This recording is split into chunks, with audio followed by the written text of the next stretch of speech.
അനന്തരവള് വിളിച്ച് അമ്മാവനെ കാര്യങ്ങളെല്ലാം അറിയിച്ചു കാണുമല്ലോ. ഇപ്പൊ സന്തോഷായോ നിങ്ങക്ക്? അനന്തരവളും ഭർത്താവും പുല്ലുപോലെ രക്ഷപ്പെട്ടു പോയല്ലോ.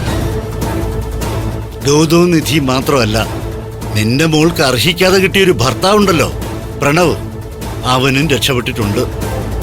അതിനെക്കുറിച്ച് നിനക്കൊന്നും പറയാനില്ലേ? പ്രണവ് എങ്ങനെയാണ് രക്ഷപ്പെട്ടതെന്ന് അറിയൂ രേണുകെ?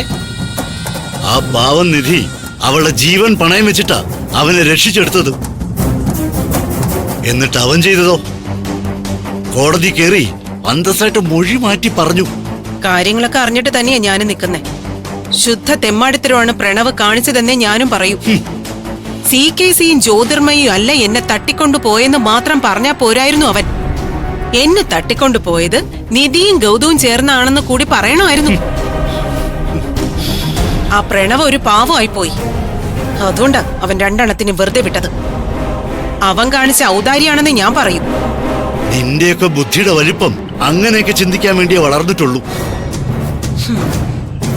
പ്രാണൻ രക്ഷിച്ചു വിടുന്നവനെ തിരിച്ചുപദ്രവിക്കാതിരിക്കുന്നത് ഔദാര്യമാണെന്ന് പറയുന്ന ആ ബുദ്ധി. എന്നിട്ട് കൊല്ലാൻ വന്നവനെ ചേർത്ത് നിർത്തുന്ന ബുദ്ധി. ഒരു കാര്യം നീ മനസ്സിലാക്കിക്കോ രേണുകെ, പവിത്രൻ അവന്റെ കുടുംബത്തെ ഓർത്തിട്ട് മാത്രമാണ് CKCയുടെയും ജ്യോതിർമയുടെയും പേര് കോടതി പറയാതിരുന്നത്. പ്രണവിനി എത്ര മാറ്റി പറഞ്ഞാലും പവിത്രൻ അവർക്കെതിരെ നാവ് അനക്കിയിരുന്നെങ്കിൽ ഈ സമയത്ത് CKCയും ജ്യോതിർമയും ജയിലിൽ കിടന്ന അഴിയെണ്ണിയനെ. നിന്നെ ഒന്നും പറഞ്ഞിട്ട് കാര്യമില്ല. പാല് കൊടുത്ത കൈക്ക് തന്നെ കൊത്തി ശീലിച്ച ഇനങ്ങളാ നീയും നിന്റെ മോളും. ആ പ്രണവിന്റെ തലച്ചോറിലേക്കും വിഷം പകർന്നു കൊടുത്ത് ഇപ്പൊ അവനും ആ നിലവാരത്തിലെത്തി. നീയും നിന്റെ മോളും ഒരു കാര്യം മനസ്സിലാക്കണം, അനുഭവങ്ങൾ വരാനിരിക്കുന്നതേ ഉള്ളൂ. അതി പഠിച്ചോളും രണ്ടെണ്ണവും. ഇനി അതിന് അധികകാലം വേണ്ടി വരില്ല. നിന്റെ മോളെയും ജ്യോതിർമയും CKCയും തള്ളി പറഞ്ഞിട്ട് പ്രണവ് ഈശ്വരമംഗലത്തേക്ക് പോകുന്നതോടെ എല്ലാ കാര്യത്തിനും ഒരു തീരുമാനമാവും. എങ്ങനെയും സ്വന്തം സന്തതി നശിച്ചു കാണണമെന്ന് മാത്രമാണല്ലോ നിങ്ങളുടെ ആഗ്രഹം. ഇനിയിപ്പോ ഞാൻ നന്മയ്ക്ക് വേണ്ടി ഒരു കാര്യം പറഞ്ഞാലും നീ അതേ ചിന്തിക്കൂ. നീ അത് മാത്രമേ നിന്റെ മോളെ പറഞ്ഞ് പഠിപ്പിക്കുകയുള്ളൂ. തൽക്കാലം ഞങ്ങൾക്ക് അത് മതി. നീയൊക്കെ എന്തു വേണേലും കാണിച്ചോ, അതൊന്നും എന്റെ വിഷയമേ അല്ല. പക്ഷേ ഗൗതം ഒരു കാര്യം എന്നെ പറഞ്ഞേൽപ്പിച്ചു.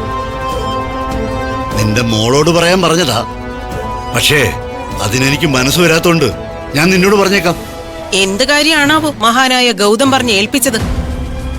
ഇനി ഈ തല്ലും വഴക്കും ഓഹരി സ്വത്തും ബിസിനസ്സും എന്നൊക്കെ പറഞ്ഞ് അടിയുണ്ടാക്കാനും കേസും വഴക്കുമായിട്ട് പോകാനും ഒന്നും ഗൗതമിന് താല്പര്യമില്ലെന്ന്. അതിന് വേറൊന്നുമില്ല. പ്രണവിനോട് ഈശ്വരമംഗലത്തേക്ക് പോകാനാ ഗൗതം പറയുന്നത്.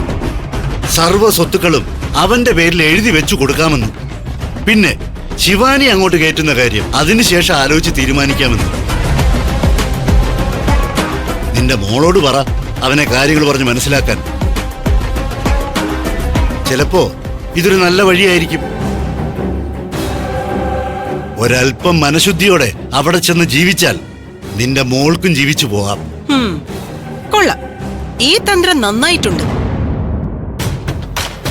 പ്രണവ് കേസ് കൊടുത്ത് ആധികാരികമായിട്ട് തന്നെ എല്ലാ അവകാശങ്ങളും കോടതി വഴി നേടിയെടുക്കുമെന്നായപ്പോ പുതിയ അടവുമായിട്ട് ഇറങ്ങിയിരിക്കുക. തനിച്ചു ചെന്നാ എല്ലാം എഴുതി കൊടുക്കാന്ന് പോലും. സൗകര്യം ഉണ്ടേലും ഞാൻ പറഞ്ഞത് നിന്റെ മോളെ അറിയിച്ചാ മതി. എനിക്കൊരു അത്യാവശ്യമില്ല. എന്നാ കേട്ടോ, എനിക്ക് സൗകര്യമില്ല ശിവാനിയോട് ഇത് സംസാരിക്കാൻ. ആടിന് കുഴ കെട്ടുന്നത് പോലെ സ്വത്ത് കൊടുക്കാന്ന് പറഞ്ഞ് പ്രണവിനെ എങ്ങനെയെങ്കിലും തിരിച്ച് വീട്ടിൽ കയറ്റണം. എന്നിട്ട് നൈസായിട്ട് ശിവാനിയെ ഒഴിവാക്കിയെടുക്കണം. അതല്ലേ അവന്റെ തന്ത്രം. പ്രണവ് കേസിന് പോട്ടെന്നേ, കുറെ കേറി ഇറങ്ങട്ടെ. ഈശ്വരമംഗലത്തുകാര് ഒടുവില് കോടതി വിധി വാങ്ങിച്ച് സർവ്വ സ്വത്തുക്കളും പ്രണവിന്റെയും എന്റെ മോളുടെയും പേരിൽ എഴുതി വാങ്ങിച്ച ശേഷം ആ വീട്ടിലേക്ക് ഞാനും എന്റെ മോളും കൂടി ചെന്നൊരു കേറ്റം കേറും. അന്ന് ഗൗതമിനെയും നിധിയും മാത്രമല്ല, പാർവതിയെയും വസുന്ധരയെയും, എന്തിന് ആ ഗോപിനാഥനുണ്ടല്ലോ അങ്ങേരെ ഉൾപ്പെടെ ചവിട്ടി പുറത്തു കളയും. എന്നിട്ട് ചാണകവെള്ളം മെഴുകി ശുദ്ധി വരുത്തി ഞാനും എന്റെ മോളും കൂടി അവിടെ അഹങ്കരിച്ച് ജീവിക്കും.